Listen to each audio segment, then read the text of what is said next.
बड़ी खबर, हड़ताल पर जाएंगे एचआरटीसी कर्मचारी। 18 अक्टूबर को हड़ताल पर जाएंगे एचआरटीसी कर्मचारी। संयुक्त समन्वय समिति की बैठक में इस बारे में फैसला हुआ है। एचआरटीसी कर्मियों ने सरकार को चेतावनी दी है, कहा कि मांगे ना मानी गई तो अनिश्चितकालीन हड़ताल करेंगे। 15% डीए और 13% आईआर, 35 महीने से ओवरनाइट का पैसा ना देना, इसके अलावा जीपीएफ, मेडिकल भत्ता समेत पेंशनर को पेंशन न देने पर यह मोर्चा खोला गया है। सरकार को अल्टीमेटम दिया गया है। हड़ताल पर जाने की तैयारी एचआरटीसी कर्मचारी कर चुके हैं। 18 अक्टूबर को एचआरटीसी के कर्मचारी हड़ताल पर जाएंगे। संयुक्त समन्वय समिति की बैठक हुई, जिसमें हड़ताल पर जाने को लेकर फैसला हुआ है। मांगे ना मानी गई तो यह भी चेतावनी दी है कि अनिश्चितकालीन ये हड़ताल होगी।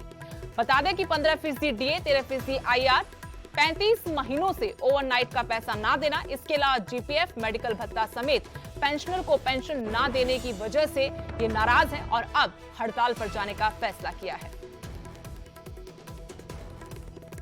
सरकार को और प्रबंध निदेशक को ये चेताना चाहते हैं कि किसी भ्रम में अगर हो तो उस भ्रम को निकाल दे। ये 18 तारीख का जो 24 घंटे का हमने काम छोड़ो आंदोलन का जो डिसीजन लिया है, काम छोड़ो आंदोलन मीन सीधा 24 घंटे की जो स्ट्राइक है, परिवहन का कर्मचारी इसको हर तरीके से करेगा और इसमें कोई दो राय नहीं है। अगली बड़ी खबर, सेना ने जवानों की शहादत का बदला ले लिया है। शोपियां में 7 आतंकियों को सेना के जवानों ने ढेर कर दिया है। घाटी में पिछले 32 घंटों से एनकाउंटर जारी है। आतंकियों के पास से हथियार और गोला बारूद भी बरामद हुआ है। पूरे इलाके में तलाशी अभियान अभी भी जारी है। सेना के 5 जवान शहीद हुए थे और अब सेना ने अपने जवानों की शहादत का बदला लिया है। शोपियां में 7 आतंकियों को मार गिराया है। घाटी में पिछले 32 घंटों से एनकाउंटर जारी है।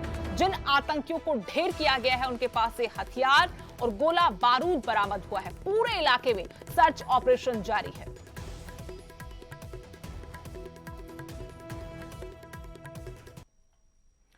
दिल्ली पुलिस ने त्योहारों से पहले आतंकी हमले की बड़ी साजिश को नाकाम कर दिया है। पुलिस की स्पेशल सेल ने लक्ष्मी नगर के रमेश पार्क से पाकिस्तानी आतंकी को गिरफ्तार किया है। यह आतंकी फर्जी आईडी के साथ दिल्ली में रह रहा था। गिरफ्तार आतंकी के पास से AK-47 राइफल के साथ एक एक्स्ट्रा मैगजीन और 60 राउंड गोली, एक हैंड ग्रेनेड के साथ 2 अत्याधुनिक पिस्टल जब्त की गई है।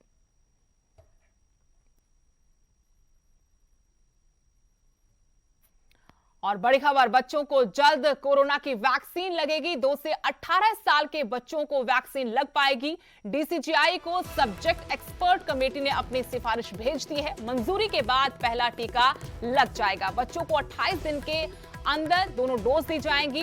जैसा कि 18 साल से ऊपर के लोगों को ये डोज दी गई थी। अब बड़ी खबर ये है कोरोना महामारी के खिलाफ कि भारत में बच्चों को जल्द कोरोना की वैक्सीन मिल पाएगी। 2 से 18 साल के बच्चों को वैक्सीन लगेगी। डीसीजीआई को सब्जेक्ट एक्सपर्ट कमेटी ने इस बारे में सिफारिश भेज दी है। मंजूरी मिलते ही पहला टीका लग जाएगा।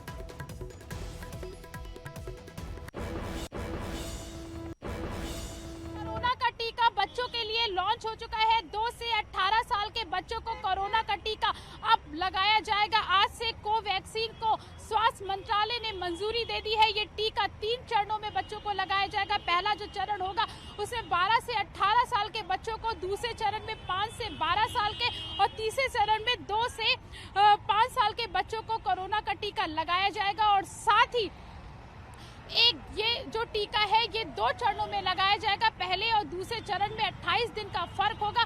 यानी कि ये जो कहा जा रहा था कि कोरोना की अगर तीसरी लहर आती है तो सबसे ज्यादा जो फर्क पड़ेगा वो बच्चों को पड़ेगा।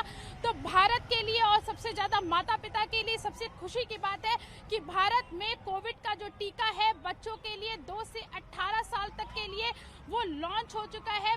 स्वास्थ्य मंत्रालय ने उसको मंजूरी दे दी है। तो हम ये कह सकते हैं कि अब बच्चों के लिए भी सुरक्षा कवच कोविड का तैयार हो चुका है। कैमरा पर्सन नरेश के साथ प्रीति श्रीवास्तव। यूपी के लखीमपुर खीरी के तिकुनिया में हुए बवाल के दौरान मारे गए किसानों की आत्मा की शांति के लिए अंतिम अरदास रखी गई। श्रद्धांजलि सभा के लिए करीब 30 एकड़ इलाके में इंतजाम किए गए। ये कार्यक्रम स्थल घटनास्थल से 1 किलोमीटर की दूरी पर है। प्रियंका गांधी भी किसानों की आत्मा की शांति के लिए अंतिम अरदास में शामिल हुई। प्रियंका गांधी के साथ प्रदेश अध्यक्ष अजय लल्लू भी शामिल रहे। प्रियंका के अलावा किसान नेता राकेश टिकैत भी श्रद्धांजलि सभा में शामिल हुए।